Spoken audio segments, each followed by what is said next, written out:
Welcome to Moments with Marianne. I'm so delighted we're spending this time here today. We have a very inspiring show coming right up with special guest, Tammy Billups, and she's here to share with us soul healing with our animal companions, the hidden keys to a deeper animal-human connection. Now, Tammy's been on the show before. I know many of you know her. She's a transformational soul healer and pioneer in the animal-human sacred soul partnership. She's a sought-after holistic healer, the creator of the animal-human tandem healings, and a certified interface therapist. She's appeared on CNN, Primetime Live ABC, and Oprah. And she's also highly noted for her books. Last time we spoke with her, she was sharing with us Animal Soul Contracts, Sacred Agreements for Shared Evolution. So let's welcome to the show, Tammy Billups. Thank you so much, Marianne, for having me.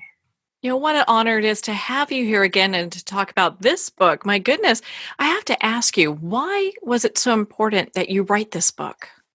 Because I saw the difference that all of these teachings made in my life once they came into my awareness. The idea for the book came through after doing probably thousands of sessions on people and animals. And when I kept trying to find other books that I could learn from about what I was seeing and noticing during sessions and happening energetically and emotionally between the people and their animals, I couldn't find the same type of thing that I was noticing. And I could see just by learning and knowing about these ways that animals hold emotional wounds for us, or they mirror for us, what a difference it made in my healing path. So I thought I'm going to write this thing, even though it took me a few years to do it. Oh my goodness. Well, and what initially started you off on this connection between animals and people? Yeah, that's a great question. I've always been a big animal lover, but I was a cat lover. I had cats and I did the career route. And at the end of the turn of the century in 1999, my mother had stage 5 melanoma. And through her passing, which was my first really close death, and you hear a lot of people have awakenings and epiphanies through traumas, and I am in that category, because when my mom passed, I had a spiritual awakening. And then when I got back home from taking care of her and setting up my father, all 3 of my animals passed within a few months. And they were 6, 8, and 11 years of age. And through their passing, I'd learned that they had brought me to that point and no more. And because of that, I sought out help for my personal healing, because I wasn't in a really good place that year. It wasn't a fun year for me in a lot of ways. And all of a sudden I had this, gifts to be able to see and experience energy. And through that process of my personal healing, I found this type of work of healing emotional wounds through the energetic field. And I was fascinated because within a year or two, I was off of all the medications I thought I'd be on the rest of my life. And that was 8 different medications. And then once I began working with people, I wanted to try it on animals as well. And as soon as I did that is when kind of everything shifted, because when I worked on an animal and I could see the same energetic pattern within themselves as within their person, and I could see how they were drawn together to heal similar emotional wounds, that blew my mind. That was just so fascinating and interesting to me. And that began my path of working with people and their animals and bringing them together and trying to enlighten people to know that their animals are only mirroring different parts of themselves. It's pretty fascinating. That is fascinating. That's one of the things I really appreciate about your book, because you do bring this new perspective that no one's really kind of talking about, is this deep, spiritual, emotional connection. Do you remember the first animal you worked on? I do.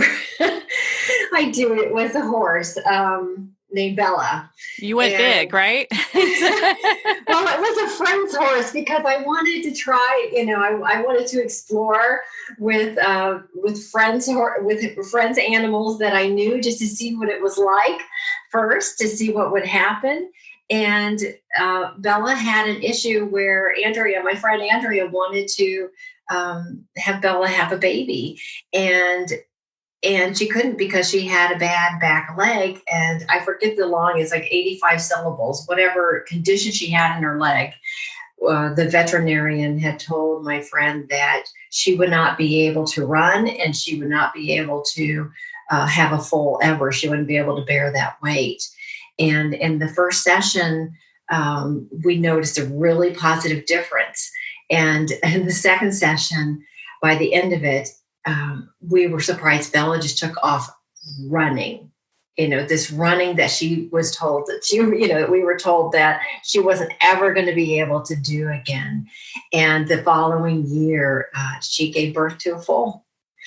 And it was pretty fascinating. And it was exactly what I needed to hear that and see with my own eyes, that healing through the emotional, through the energetic field, these emotional wounds, and lifting them. Because Andrea had also the same leg. She had a bad leg too. Same leg, same side. She was mirroring the same thing for Andrea, and they had to heal together. And as soon as that was lifted from both of their energy fields, she was fine. It was incredible. That is incredible how the correlation between the energy of her pet and Andrea come together, and they're both kind of suffering this joint, kind of wound, having that healed, how that really, works for both of them. Yes, and not through surgery or, or through medicines. And that's not to say that they don't serve a purpose in situations as well, but it was incredible to see what was possible. And I think of Bella as being the real advocate for my work, because she showed me the miraculous outcome that can come sometimes through this type of work. That's so impressive. My goodness. Well, we talked about physical healing. Can emotional healing work the same way? Oh, absolutely.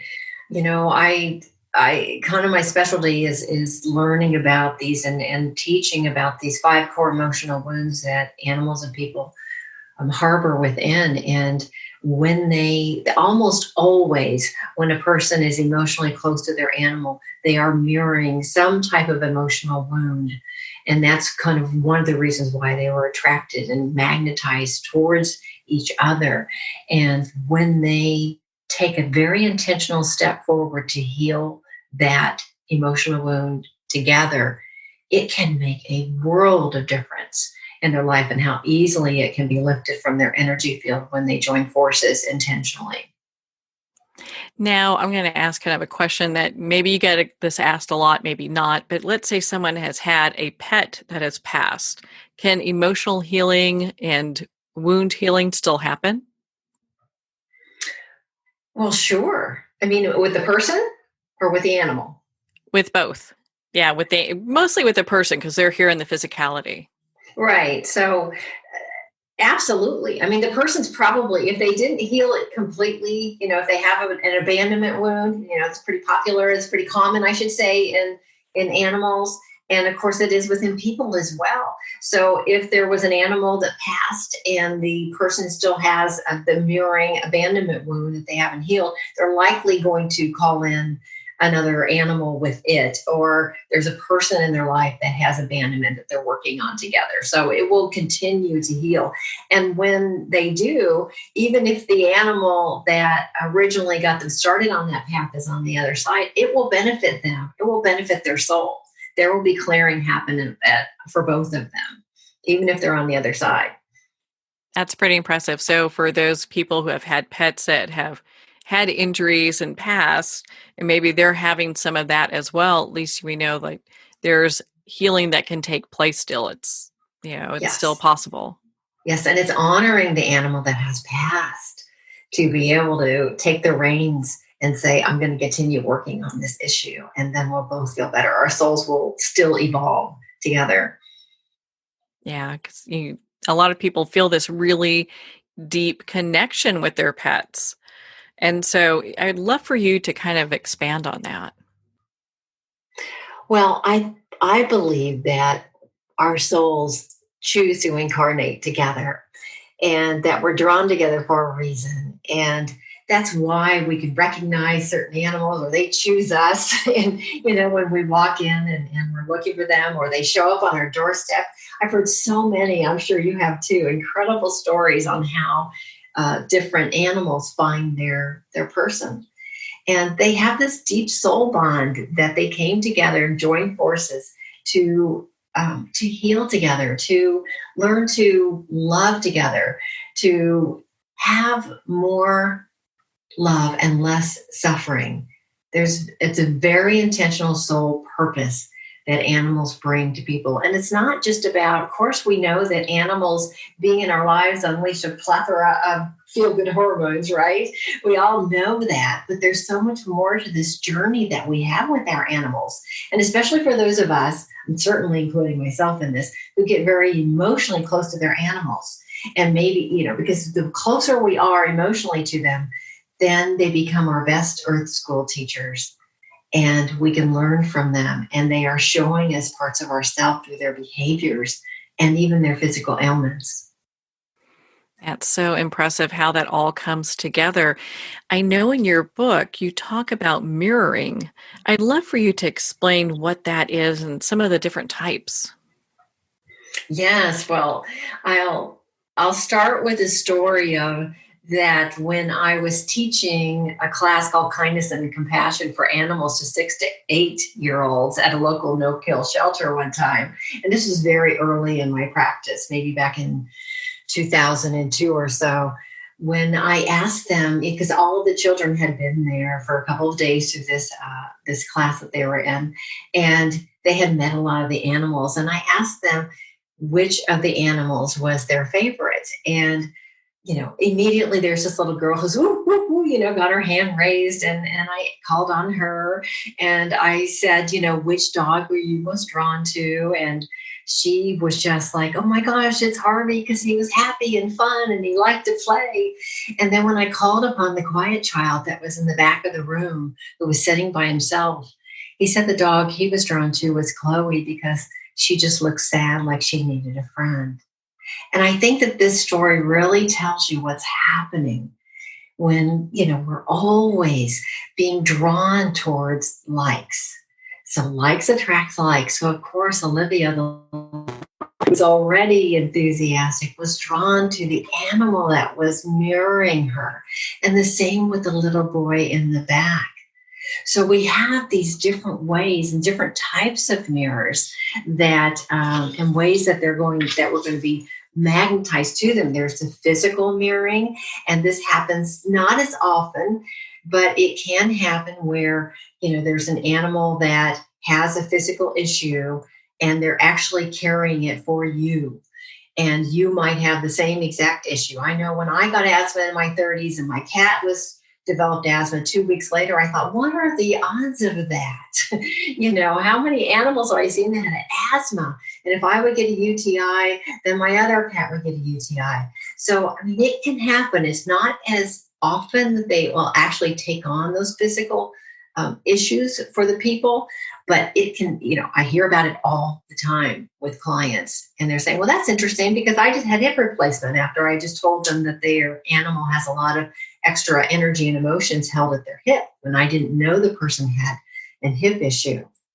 But there's also this unconscious mirroring that happens, and animals are more likely to kind of mirror back to you what you are repressing emotionally versus what you are beautifully clearing through your emotions, through crying or through, journaling or moving out your emotions. They're going to be mirroring back to you what you're pushing down. So sometimes when they're tinkling inappropriately, they might be showing you that you've got some repressed anger. And when you move out that anger, they're less likely to have to express themselves through the bladder, which is, it's one of the strongest organs that holds anger. There's also symbolism where their actions are giving you immediate mirrored answers to maybe questions that you're contemplating, something going on in your life that's happening, and through your animal's behavior, they're going to be mirroring an answer for you. it really is fascinating if you learn the different ways and stop in every situation that your animal has behavior. You're going, what are they doing? If you pull back your energy instead of trying to fix them and seek the higher purpose of their actions, that's where the magic is. And that's where your answers are, because they're always showing you something about yourself. It seems we really need to pay attention to what they're trying to show us, because if we really look at this, they could be our greatest teacher. Oh my gosh, they really are. The closer you get to animals, they absolutely take on that role at a much higher level. So, how can we tell if we're kind of over loving our pets? Well, you'll know the number one way is that your animal will have separation anxiety, or they'll be very needy and constantly seeking attention from you and possibly others as well, or they're really in your face. And over loving, I want to, for people that are listening to this, I want you to be gentle with yourself if you're an over lover. That's usually like an inner child part of ourselves that did not get our needs met very early in our life. And these beautiful, loving animals that come in our lives are so easy to love.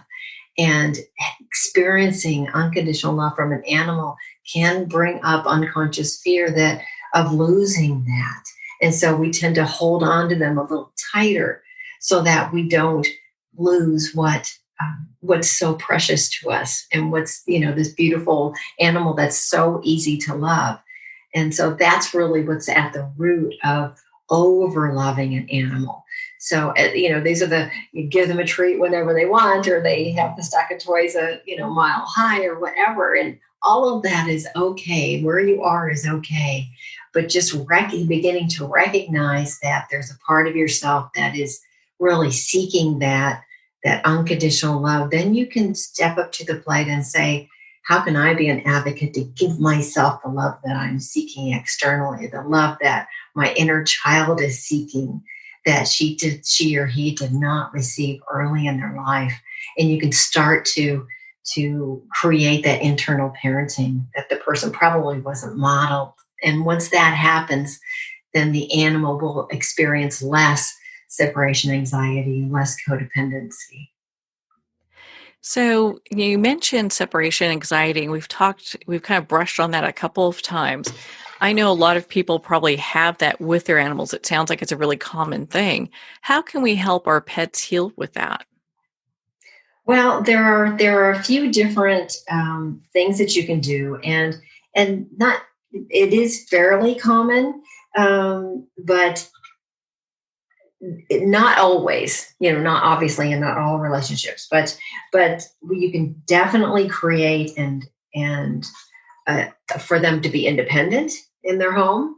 So you want to give them some alone time each day, and you want to kind of diffuse the goodbyes and the hellos so that they are not looking at you as their number one source to be filled. You want to make sure that you maybe take them out before you leave and run out some energy and really empower them, versus, because there's always part of separation anxieties that it might be unconscious, but there's a part of the person that kind of digs being loved so much and being missed. And that's normal. Again, be gentle with yourself if you do that, and just know that might be in there somewhere unconsciously for that part that didn't get filled. But your animal is saying, "Oh my gosh, you're the best thing since sliced bread, and I need you. I can't survive without you." But you knowing that you can take care of yourself and fill yourself, and you want to empower your animal. So you want to, when you're not with them, send them love and send them energy that's more empowering. Like, you've got this, you're fine. And the more you worry about them, it kind of feeds that energy a bit. And it's really normal, of course. So if you catch your thoughts going to those, worrying about what your animal's doing when you're not together, you just kind of want to pivot your mind and say, it's okay. I'm not going to think about that. I'm going to send them power. I'm going to send them love instead. Like, you're fine. You've got this, because they pick up on our thoughts. And they pick up on the visualizations that we're sending them. And those visualizations don't have the red circle with the line through it. So you want to focus on the behavior that you desire from your animal and any behavior that you're not liking that they're doing. So giving them power and then sending them love and then allowing them to have more independence is what's going to help create those building blocks, to more independence and releasing the need for the codependent relationship, which is behind the separation anxiety. So I know we've talked on some of the interesting things you've discovered while you're working with people. Is there anything else you'd like to share with our listeners in regards to some of your discoveries? Gosh, I could go on for a long time. I'm sure. Because I would love to share.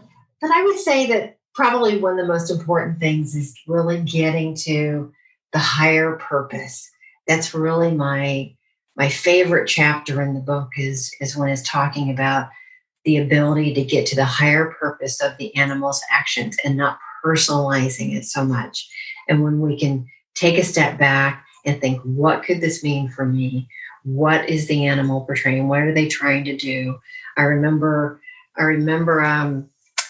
there was this mule I heard about this mule that went out into the middle of a road and people were honking and honking and honking at it and it wouldn't leave and people were having to drive around and assuming it lived somewhere close. Finally, the police came out and they went door to door to find, is anybody missing a mule?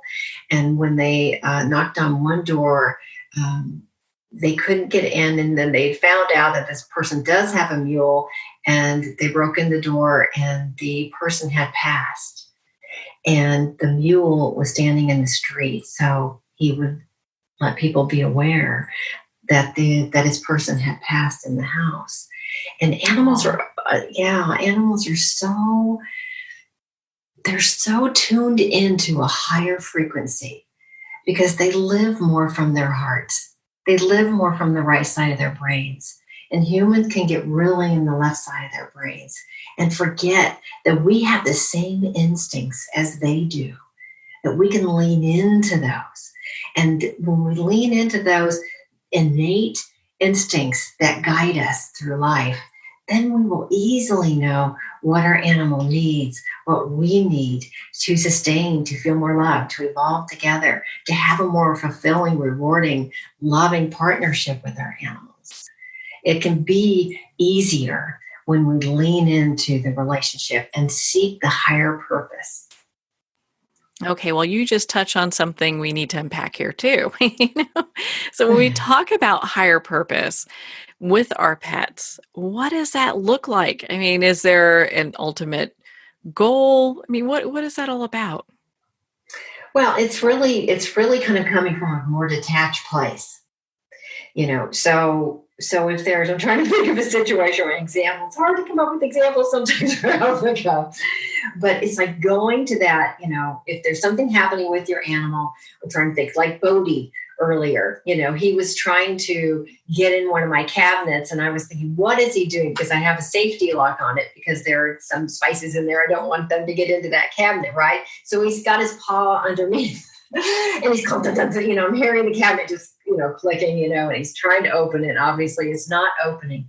But then all of a sudden I went, okay, take a breath. Where were my thoughts? Well, my thoughts were on a situation in my practice where I've been trying the same thing over and over and over again without positive results. And I went, oh, got it. Not going to do that anymore. How can I pivot? There's a new way that I can look at this situation.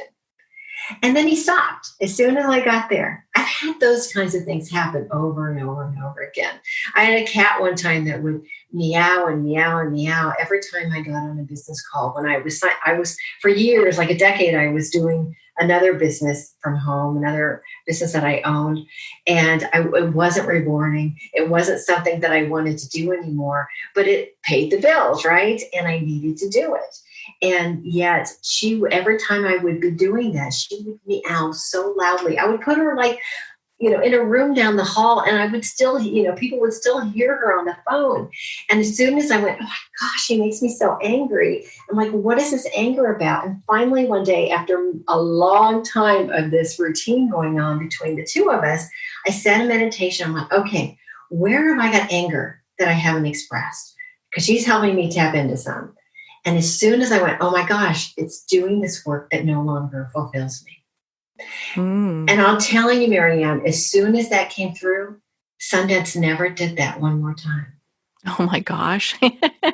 And so there's an example of getting to that higher purpose. It's like, okay, it's not just that my cat's trying to make me crazy. She's trying to help me see what I'm not looking at. And they're always doing this for us. So that's one of the examples of getting to that higher purpose. So when you have an animal that's pushing buttons and triggering you in any way, take a breath, go within. What do they do? Where is that anger coming from? Or whatever emotion they're helping you tap into, and say, where is that being, we are positioning it on our animal. Where is it within? Whoa, what are we not looking at? And when you find that higher purpose to their actions, the animal's behavior almost always stops on a dime. It's just remarkable. And it's interesting how these shifts take place. When animals are becoming sick, it's something for us to look at. And, when we need to deal with our own issues about anxiety, we can see it reflect in the pets. And it Mm-hmm. has me thinking, with all the work that you're doing, is there any, especially now in the time we are now, are you seeing a difference when you work with people and their pets, let's say virtually, as opposed to being there in person? Well, I have been almost all virtual for a long time. I've saw some two-leggeds in person over, up until this year, and then that stopped as well. But animals they really release more when I work with them remotely because they get this work. They don't need to be in person. In fact, they're more anxious in person. There's somebody in the house. There's a new smell. They have to be on guard. And so I think it's a more positive thing because people are leaning into the fact that they are energetic beings and that this type of work can be done possibly even better because they're able to sink into it and fall asleep on their bed or wherever they are. They can sink into the work and it can be actually more productive because animals have been working so hard for us this year and really trying to help humanity, and by carrying a higher vibration that we can all lean into. Yeah, we really just have to be present and pay attention to see what's really happening, what's going on there. In your book, you talk about love bind, and I was fascinated with that. And I'd love for you to share that with our listeners. Yeah, well, the love bind is when, it's just like a double-edged sword, I mean, we love our animals and we want to give them everything, but we want to make sure that we're allowing them to be independent and be who they are and not overloving them. Because when we overlove them, it can actually promote a way of being in the relationship that may not be healthy for either one of us. And it comes from a good, loving place. That's why it's a love bind, because we love these little beings and light beings that are in our life and all the joy they bring us. So we want to give them everything and we want to kind of smother them with our love. And especially if they have a story, a lot of times these animals have stories that help us trigger our own story. We hear about whatever they went through in their past. And then it's always amazing to me that the person will hang on to their story. Well, they went through this. Oh, they used to be tied outside to the back. And they tell this story for years and on and on and on to everybody.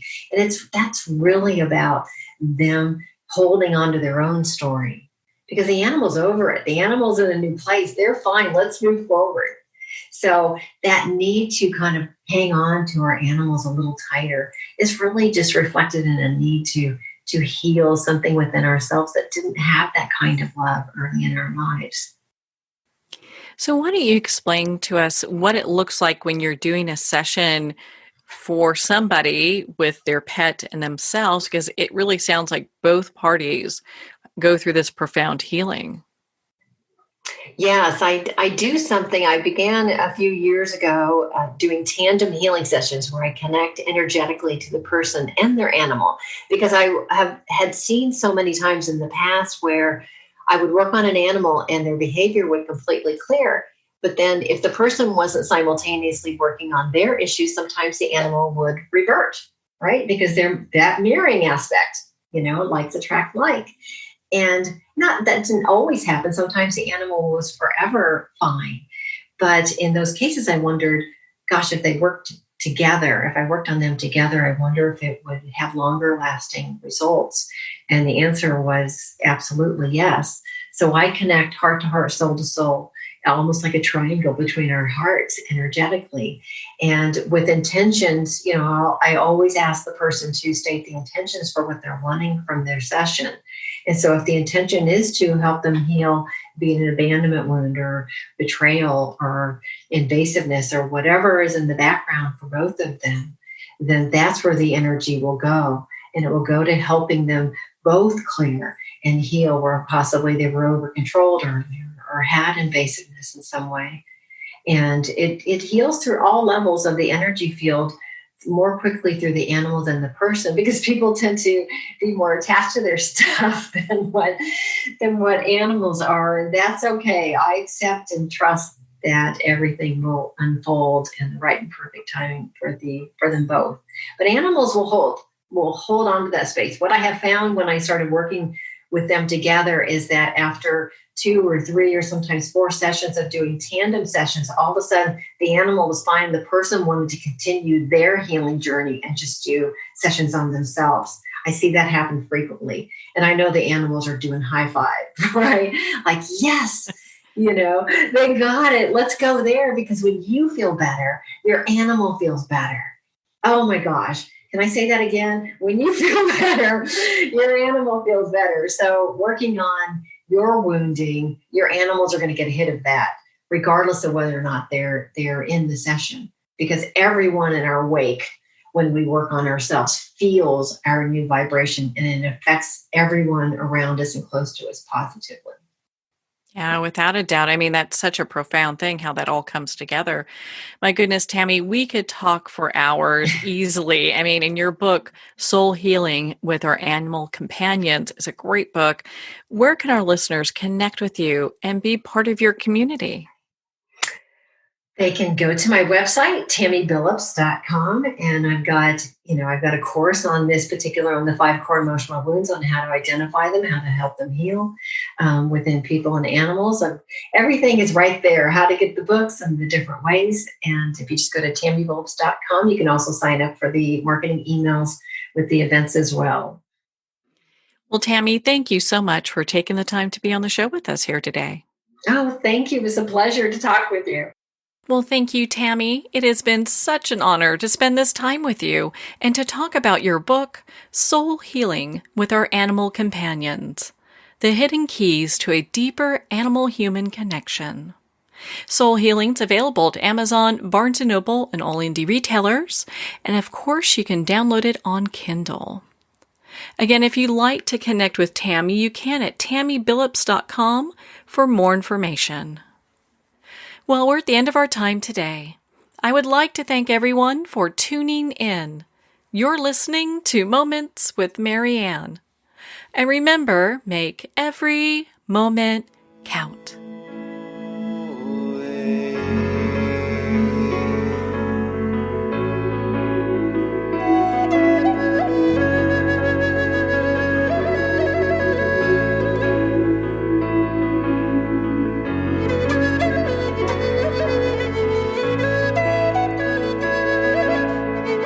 In a single moment, your life can change. Moments with Marianne is a transformative hour that covers an endless array of topics with the best of the best. Her guests are leaders in their fields, ranging from inspirational authors, top industry leaders, and business and spiritual entrepreneurs. Each guest is gifted and a true visionary. A recognized leader in her own work, and while teaching others to develop, refocus, and grow, Marianne will bring the best guest and sometimes a special surprise. Don't miss this. You never know just which moment will change your life forever. Moments with Marianne airs every Sunday, Monday, Thursday, and Friday at 8 p.m. Eastern and 5 p.m. Pacific Time. Make sure to tune in and visit momentswithmarianne.com for more information.